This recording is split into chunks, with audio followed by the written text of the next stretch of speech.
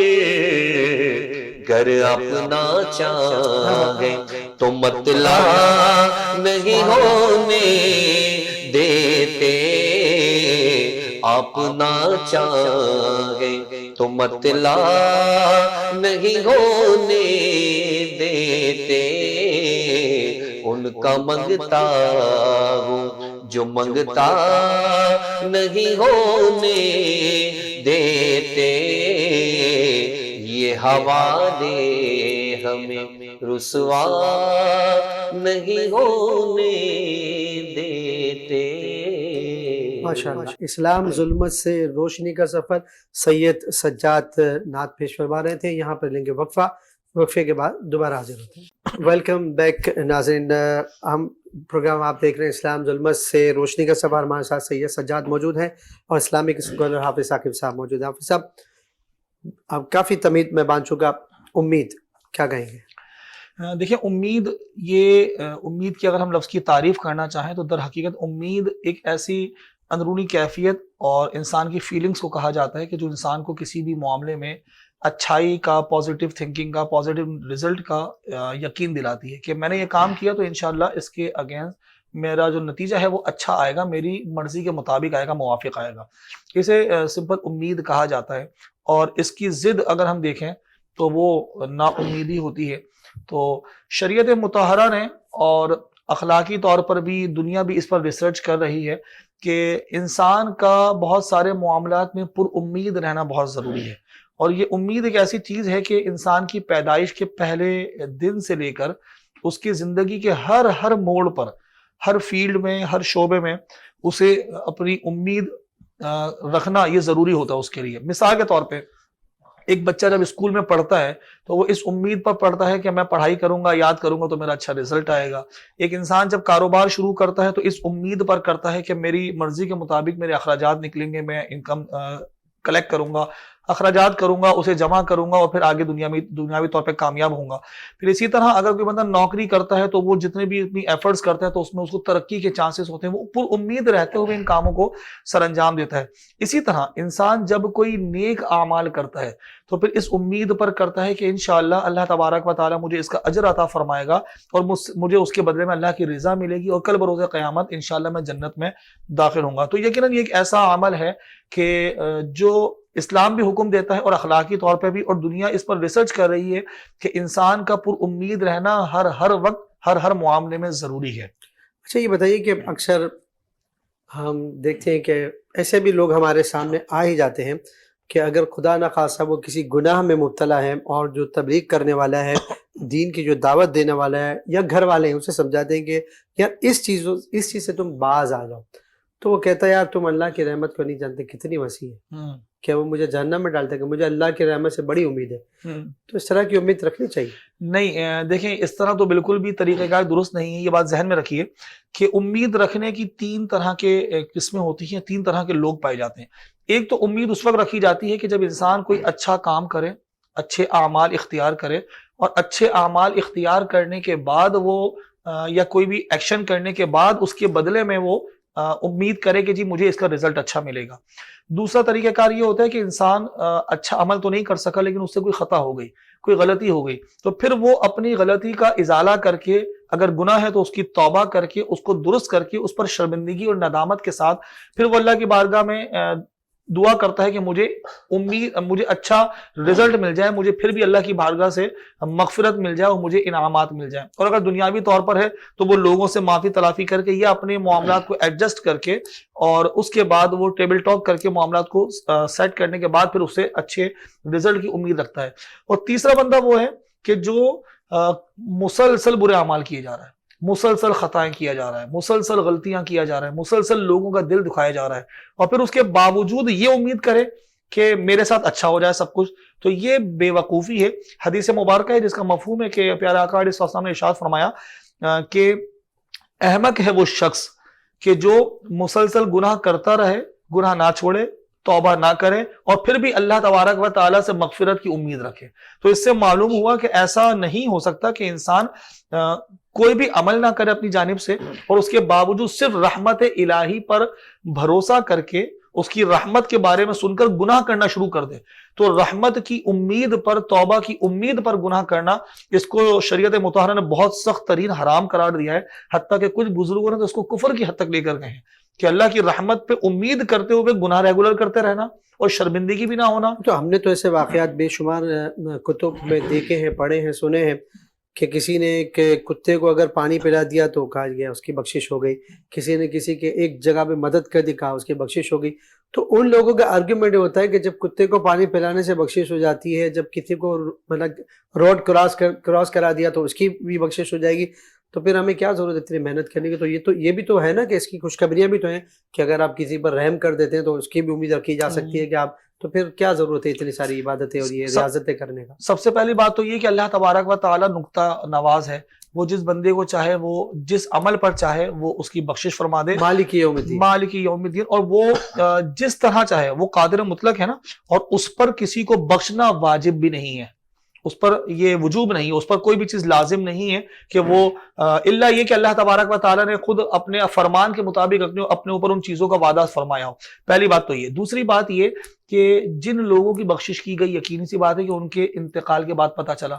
تو زندگی میں تو پتہ نہیں چلا جی کہ وہ اس عمل سے ان کو بخش دیا گیا۔ تیسری اہم ترین بات یہ کہ کیا جن لوگوں کے ہم نے واقعات سے ہمارے اکابرین کے، بزرگان دین رحمہم اللہ کے، تو کیا ان کو یہ پتہ تھا کہ ہمارے اس عمل سے ہی ہماری بخشش رہے گی؟ چوتھی بات یہ کہ دیکھیں جو انہوں نے نیک عمل کیا، چاہے وہ کتے کو پانی پلانا یا چاہے وہ مکھی کو سیاہی پلا دینا، لیکن اس کے باوجود یہ بھی تو اچھائی کے عمل تھے نا، تو ان کو بخشا گیا، تو کوئی نہ کوئی تو بہانہ بنا۔ تو انسان کو یہی حکم ہے کہ وہ کسی بھی موقع پر لوگوں کے ساتھ اچھائی کرتا رہے، کیونکہ روایت میں آتا ہے کہ خیر الناس من ينفع الناس، لوگوں میں سے بہتر وہ شخص ہے کہ جو دوسروں کو نفع دینے والا ہے۔ انیس بھائی دیکھیں آج ہمارے ارد گرد میں بہت سارے لوگ کامیابی کا دعویٰ بھی کرتے ہیں کہ ہم کامیاب ہیں، بہت سارے لوگ اچھائی کا دعویٰ بھی کرتے ہیں، لیکن یہ بات ذہن میں رکھیے کہ کامیاب وہی شخص ہے کہ جس کی ذات سے اس کے ارد گرد کے لوگوں کو نفع حاصل ہو۔ اگر میری کامیابی سے میرے گھر والوں کو، میرے ماں باپ کو، میرے بھائی بہنوں کو، میرے دوست یاروں کو، رشتہ داروں کو، پڑوس کو، میرے ارد گرد کے لوگوں کو کوئی فائدہ نہیں ہو رہا، تو پھر میری کامیابی در حقیقت ناکامی ہے کہ میں کسی کو کوئی نفع نہیں پہنچا پا رہا۔ ایک کامیاب انسان کی پہچان یہی ہے کہ وہ اپنے ارد گرد کے ہر فرد کو کامیاب دیکھنا چاہتا ہے۔ تو لہذا یہ ایک اہم ترین بات ہے کہ ہم لوگوں کو نفع پہنچائیں گے تو یقیناً وہی انسان سب سے بہتر ہے۔ اس میں ایک بہتر ہے۔ سوال یہ بھی ہے، کیونکہ وقت ہمارے پاس بہت مختصر ہوتا ہے، یہ بھی بتائیے گا کہ ہم آج کل تواتر کے ساتھ یہ خبریں آتی ہیں، آپ T V channel social media کا دور ہے تو بہت زیادہ ہو سکتا ہے کہ پہلے بھی اس طرح کے واقعات ہوتے ہوں لیکن وہ نظر نہیں آتے تھے، وہ نیوز نہیں بن جاتے تھے، لیکن آج کے نیوز بن جاتی ہے۔ ہم دیکھتے ہیں کہ ابھی پچھلے دنوں ایک صاحب تھے، ان کو جاب نہیں ملی، وہ خودکشی انہوں نے کر لی۔ اس طریقے سے کوئی اپنے بچوں کے ساتھ کود رہا ہے، کوئی کسی وجہ کیا ہے کھانے کو نہیں مل رہا، جاب نہیں، نوکری نہیں مل رہی۔ تو ایسے صورتحال میں کہ جب آپ کو کھانا تو الحمدللہ اگر ہم شہر کراچی کی بات کریں تو یہاں پہ تو کہیں نہ کہیں انتظام اکثر ہو جایا کرتا ہے، لیکن نوکری سب سے بنیادی چیز ہوتی ہے، مجھے نوکری نہیں ملی تو اس کی وجہ سے مایوسی کا شکار ہو جاتے ہیں۔ کسی کو اگر کسی کی کوئی بہن ہماری اس کا رشتہ نہیں آ رہا تو وہ مایوسی کا شکار ہو جاتی ہے۔ اب ایسی سچویشن ہے کہ جس میں کہنا بڑا آسان ہے، ہم جیسے کسی کو بھی کہتے ہیں بیٹا صبر کر لو، تو صبر کر لو کہنا تو بہت آسان ہے۔ تو ایسی صورت میں اسلامی کیا احکامات ہے، قرآن شریف کو کس طرح سے کون سی صورت پڑھنی چاہیے، کس کے ترجمے پہ نظر رکھنی چاہیے تاکہ ہمارا حوصلہ بلند ہو، اور یہ تمام جو خودکشی کو جو انتہائی ایک ایسا عمل ہے کہ جس کی کسی بھی طور پہ آپ تائید نہیں کر سکتے، تو اس کے لیے کیا کیا جائے؟ دیکھیں، سب سے پہلی بات تو یہ کہ ہمارے شہر کراچی کے اندر کھانے پینے کے متعلق تو ہم ایسا نہیں کہہ سکتے کہ اس طرح کی سچویشن آ جائے کہ کوئی بندہ زندگی سے ہاتھ دھو بیٹھے۔ قرآن عظیم میں اللہ تبارک و تعالیٰ نے 12ویں پارے کی پہلی آیت مبارکہ میں ارشاد فرمایا کہ وَمَا مِن دَابَّةٍ فِي الْأَرْضِ إِلَّا عَلَى اللَّهِ رِزْقُهَا، کوئی چلنے والا زمین پر ایسا نہیں کہ جس کا رزق اللہ تبارک و تعالیٰ کے ذمہ کرم پر نہ ہو۔ حیرانی کی بات یہ ہے کہ جس کا ذمہ اللہ تبارک و تعالیٰ نے لیا، ہم اس کے پیچھے تو بھاگ دوڑ کرتے ہیں، لیکن ہماری جو بخشش کا ذمہ نہیں لیا اس کی ہمیں فکر بھی نہیں ہوتی۔ بہرحال یہ تو ایک علیحدہ ٹاپک ہے۔ ہم آگے آ جائیں تو قرآن کی کون سی ایسی آیات اور اللہ تبارک و تعالیٰ اور شریعت مطہرہ بھی اس بارے میں کیا حکم ارشاد فرماتی ہے۔ اللہ تبارک و تعالیٰ نے قرآن عظیم میں ارشاد فرمایا، قل، اے محبوب فرما دیجئے، یا عبادی الذین، اے میرے وہ لوگوں، اسرفوا علی انفسہم، جن لوگوں نے اپنی جانوں پر ظلم کیا، لا تقنطوا من رحمت اللہ، اللہ کی رحمت سے مایوس نہ ہونا، ان اللہ یغفر الذنوب جميعا، بے شک اللہ تبارک و تعالیٰ تمام گناہوں کو بخشنے والا ہے۔ پھر اسی طرح ایک اور مقام پہ ارشاد فرمایا کہ ان مع العسر یسرا فان مع العسر یسرا، بے شک ہر مشکل کے ساتھ آسانی ہے، ہر مشکل کے ساتھ آسانی ہے۔ ایک بادشاہ کا بڑا اہم واقعہ ہے کہ اس نے اپنے وزیر سے کہا کہ مجھے میری انگوٹھی کے نگینے پر پتھر پر کوئی ایسی چیز، ایک ایسی عبارت کندہ کر کے دو کہ جو میں غمگین حالت میں دیکھوں تو خوش ہو جاؤں اور خوشی کی حالت میں دیکھوں تو غمگین ہو جاؤں۔ تو اس وزیر نے اس کے اوپر کندہ کر کے دی کہ یہ وقت بھی گزر جائے گا۔ تو دیکھیے اللہ تبارک و تعالیٰ نے قرآن عظیم میں ارشاد فرمایا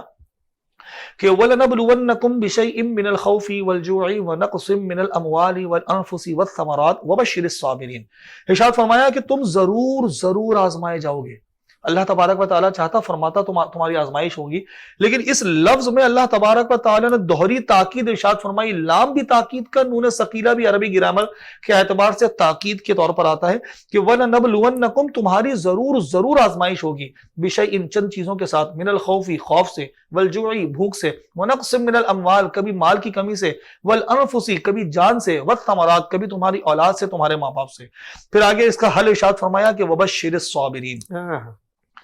کہ اے محبوب خوشخبری دیجئے صبر کرنے والوں کو۔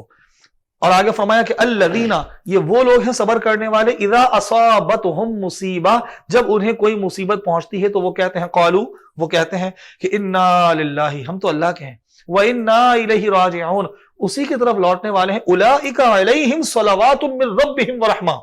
انیس بھائی کیا خوبصورت آیت مبارکہ ہے۔ اللہ تعالیٰ فرماتا ہے کہ ان پر درود ہو، ان پر صلوات ہو، اولئک علیہم، انہی لوگوں پر اللہ تبارک و تعالیٰ کی طرف سے درود ہے۔ اور آگے فرمایا کہ ورحمت ہے۔ رحمت کسے کہتے ہیں؟ رحمت اگر میرے عمل کا بدلہ ملے تو وہ انصاف ہے۔ رحمت کہتے ہیں اپنے حق سے بڑھ کے چیز ملنے کو، تو لہذا اگر مجھے میرے حق سے بڑھ کے کوئی شے ملے تو اسے رحمت کہا جاتا ہے۔ اب دیکھیے کہ اللہ تعالیٰ ارشاد فرماتا ہے کہ لا تقنطوا من رحمت اللہ، میری رحمت سے مایوس نہ ہونا۔ اگر اللہ تبارک و تعالیٰ عدل و انصاف فرمائے تو وہ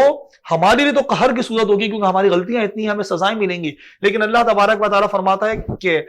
لا تقنطوا من رحمت اللہ، میری رحمت سے مایوس نہ ہونا۔ ایک روایت میں آتا ہے کہ سبقت رحمتی علی غضبی، میرے غضب کے اوپر میری رحمت حاوی ہے۔ تو جب اتنے اللہ تبارک و تعالیٰ نے وعدے فرمائے ہیں، اور یہ جو آزمائشیں ہیں نا، جو پریشانیاں ہیں، یہ در حقیقت انسان کے درجات کی بلندی کے لیے آتی ہیں۔ کیونکہ دیکھیں انیس بھائی، جنت اتنی آسان نہیں کہ ہمیں یوں مل جائے، اور اللہ کی رضا کوئی اتنی ہلکی شے نہیں کہ ہمیں ایسے ہی مل جائے، لیکن اللہ تبارک و تعالیٰ نے اپنے محبوب کے صدقے اس امت پہ کچھ آزمائشیں ڈال کر ان کو بہت بڑے بڑے انعامات عطا فرمائے ہیں۔ پہلے کے لوگ 800 سال 900 سال کی عمر پاک کی عبادتیں کیا کرتے تھے تو ان کو وہ اعمال کی جزا ملا کرتی تھی، لیکن آپ بتائیں ہمارے ہاں تو ایوریج عمر 60 سال کی ہے۔ ہم اس زندگی میں کیا کام کرتے ہیں ایسے جو ہمیں جنت ملے، جو اللہ کی رضا ملے؟ تو اللہ تعالیٰ نے کچھ ہمیں مشکلات عطا فرمائی کہ جن کے سبب اللہ تبارک و تعالیٰ ہمارے درجات کو بلند فرماتا ہے اور ہمیں اتنی زیادہ نعمت عطا فرماتا ہے۔ تو لہذا یہ جو معاملات ہیں ان چیزوں پر ہم غور کریں اور اللہ کی رحمت پہ امید باندھیں اور اس بات کو سوچ لیں کہ جو میرا مالک چاہے گا میں وہی کروں گا۔ اچھا یہ بتائیں، کبھی نا امیدی کی کیفیت پیدا ہو جائے تو اس کو بندے کو کس طرح کاؤنٹر کرنا چاہیے؟ ہاں بالکل، یہ دیکھیں اس بات ذہن میں رکھیے گا کہ انسانوں کی دو طرح کی قسمیں ہوتی ہیں، اور انسانوں کی قسموں میں سے کچھ تو وہ لوگ ہوتے ہیں جو اکثریت جن کی ہے کہ جو بڑے ضدی ہوتے ہیں، بے حس ہوتے ہیں اور صرف اپنی ذات کے بارے میں سوچتے ہیں۔ ان کے برعکس کچھ ایسے لوگ ہوتے ہیں جو کہ حساس بہت زیادہ ہوتے ہیں، وہ لوگوں کے بارے میں فکر کرتے ہیں، لوگوں کی پریشانی انہیں پریشان کر دے گی، لوگوں کی تکالیف انہیں رلا دیں گی، ایسی کیفیت بھی ہوتی ہے۔ تو جو اس طرح کے لوگ ہیں، اس طرح کے لوگوں پر دو طرح کی کیفیت وارد ہوتی ہیں۔ کبھی ایسا ہوگا کہ وہ بہت پازیٹیو ہوں گے اور کبھی ایسا ہوگا کہ وہ بہت زیادہ نیگیٹیوٹی کی طرف جانے لگتے ہیں، ان کی اپنی کیفیات آتی ہیں اور یہ اللہ تبارک و تعالیٰ کی جانب سے ہے کہ یہ اس نے ہر شے کو بیلنس رکھا ہوا ہے۔ تو جب ایک ہی انسان کبھی پازیٹیوٹی کی طرف جانے لگے، کبھی اسی کے ذہن میں خیالات آئیں کہ نہیں یار سب کچھ ختم ہو گیا، میں تنہا ہوں، میں بے بس ہوں، کچھ نہیں ہے میرے پاس، تو یہ اقتباس کی کیفیت کہلاتی ہے جو نیگیٹیوٹی کی طرف لے کر جاتی ہے۔ تو ایسی صورت میں اگر کوئی گرفتار ہو جائے تو سورۃ الضحیٰ کو پڑھے۔ سورۃ الضحیٰ اس عمل کے لیے، ایسی کیفیت کے لیے فرمایا جاتا ہے کہ تریاق ہے وہ، جس طرح زہر کا ایک تریاق ہوتا ہے، ایک میڈیسنز کا وہ جراثیموں کا اینٹی ڈاٹ ہوتا ہے، اسی طرح بالکل وہ تریاق ہے کہ اس کو پڑھا جائے اور اس کے جو اس کا طریقہ کار ہے، جو اس کا سیکوینس، اس پہ غور کیا جائے کہ اس صورت مبارکہ میں اللہ تبارک و تعالیٰ نے پہلے کچھ قسمیں ارشاد فرمائی، پھر اس کے بعد اپنے محبوب کو جب ایسی کیفیت تھی تو ارشاد فرمایا، اپنے وعدے یاد فرمائے کہ دیکھو محبوب ہمیں تمہیں کبھی اکیلا نہیں چھوڑا، ہمیں تم سے جو وعدے کیے سارے کے سارے پورے کیے اور ہم نے تمہیں یہ نعمت عطا فرمائی۔ اور پھر اس کے بعد آگے فرمایا دوسری بات کہ حضور صلی اللہ علیہ وسلم کے فرمایا کہ وَلَلْآخِرَةُ خَيْرٌ لَكَ مِنَ الْأُولَىٰ، اے محبوب آپ کا ہر آنے والا لمحہ پہلے سے بڑھ کر ہے۔ پھر اسی طرح آگے فرمایا وَلَسَوْفَ يُعْطِيكَ رَبُّكَ فَتَرْضَىٰ، آپ کا رب ان قریب آپ کو اتنا دے گا کہ آپ راضی ہو جائیں گے۔ اور پھر اس کے آگے ارشاد فرمایا کہ محبوب جس طرح ہم نے تمہیں اکیلا نہیں چھوڑا، جو وعدے کیے ہم نے تمہیں عطا کیے اور ہم تمہارا ہر معاملے میں سہارا بنے، بالکل اسی طرح وَأَمَّا السَّائِلَ فَلَا تَنْهَرْ، جب آپ کے پاس کوئی شخص آ جائے، کوئی سوال کرنے والا، کوئی طلبگار، کوئی مانگنے والا آ جائے تو یہ محبوب اسے جھڑکنا نہیں، تم اسے عطا کر دینا۔ تو لہذا حضور کی عادت، صحابہ کرام ارشاد فرماتے ہیں کہ جب حضور کو کسی کو کچھ دینا مقصود ہوتا تو حضور عطا فرما دیتے، لیکن اگر کسی کو کچھ دینا مقصود نہ ہوتا تو نہ نہیں فرماتے تھے۔ ہاں وہ ہے نا سیدی اعلیٰ حضرت کا شعر کہ مانگیں گے مانگے جائیں گے، منہ مانگ ہی پائیں گے کہ سرکار میں نہ لا ہے نہ حاجت اگر کی ہے۔ نہ حضور کہتے ہیں کہ اگر یہ کیا تو دوں گا، نہ حضور کہتے ہیں کہ نہیں دوں گا۔ تو بہرحال اس صورت کے مبارکہ پہ غور کرنا چاہیے کہ وعدوں کو یاد رکھیں اور آگے کی امیدوں کو یاد رکھیں، اور اس کے بعد آخری بات یہ کہ پھر ہم بھی لوگوں کے ساتھ اچھا عمل کریں تاکہ ہمارے ساتھ اچھائی ہو۔ بہت بہت شکریہ، ہمارے ساتھ موجود تھے اسلامک اسکالر حافظ ثاقب صاحب، ہمارے ساتھ سید سجاد بھی موجود ہیں۔ دو بات کر کے پھر ہم سید سجاد کے جانب بڑھیں گے اور اسی پہ ہمارے اس پروگرام کا اختتام ہوگا، ان کا کلام شامل کریں گے۔ بات یہ ہے کہ جیسے امید اللہ تعالیٰ سے وابستہ رکھنی ہے، اور زندگی میں جتنے بھی اس وقت آسودہ حال ہیں، اگر ان کی زندگی کو ہم کوریدیں گے تو ہمیں پتہ چلے گا کہ بہت بڑا سا زندگی کا انہوں نے تکلیفوں میں بھی گزارا ہوگا۔ تو وہ لمحات تو ہمیں نظر نہیں آتا، ہمیں تو سامنے جو ہے وہ شخصیت نظر آتی ہے، تو ان سے کبھی ضرور پوچھیے گا، تو اپنے واقعات جب سنائیں گے تو پتہ چلے گا کہ وہ کتنے ڈس ہارٹڈ شخصیت تھے اس وقت، اور آج آسودہ حال ہو گئے۔ تو اللہ کی رحمت سے امیدیں بھی وابستہ کرنی ہیں، اور اللہ سے عافیت بھی طلب کرنی ہے، اور اللہ سے یہ دعا مانگنی ہے کہ مولا ہم آزمائش کے قابل نہیں ہیں تو ہمیں آزمائشوں سے بچا لے، اور اللہ کی رحمت کی طرف دیکھتے رہنا ہے۔ کچھ وقت آئے گا، اس وقت کو صبر سے گزارنے، تکلیف تو ضرور ہے، لیکن میں آپ کو یقین دلاتا ہوں کہ تھوڑا سا وقت، یہ وقت بھی گزر جائے گا، اور اس کے بعد جب اپنی پچھلی زندگی کو دیکھیں گے تو شاید آپ مسکرائیں گے کہ یار ایسے لمحے میں نے کس طرح گزار دیے۔ تو اس وقت آپ کو یاد آئیں گے. ہمارے ساتھ سید سجاد موجود ہے. پروگرام آپ دیکھ رہے ہیں اسلام ظلمت سے روشنی کا سفر. ان کا کلام شامل کریں گے اور اسی پر ہمارے اس پروگرام کا اختتام ہوگا. السلام علیکم ورحمۃ اللہ وبرکاتہ. میرا گدا میرا منگتا میرا غلام آئے، میرا گدا میرا منگتا میرا غلام آئے، میرا گدا میرا منگتا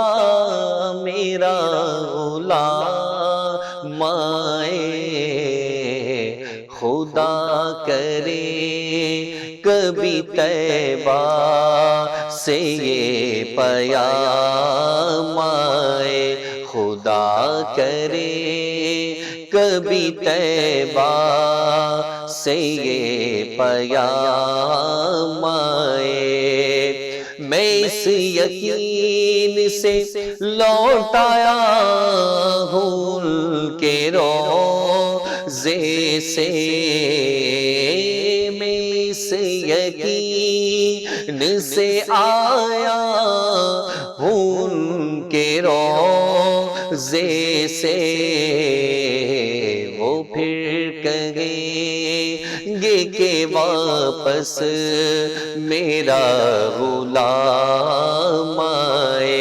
وہ پھر کہیں گے کہ واپس میرا غلام آئے، درود سید کونین کے وسیلے سے میری زبان پہ آقا تیرا ہی نام آئے، میری زبان پہ آقا تیرا ہی نام آئے،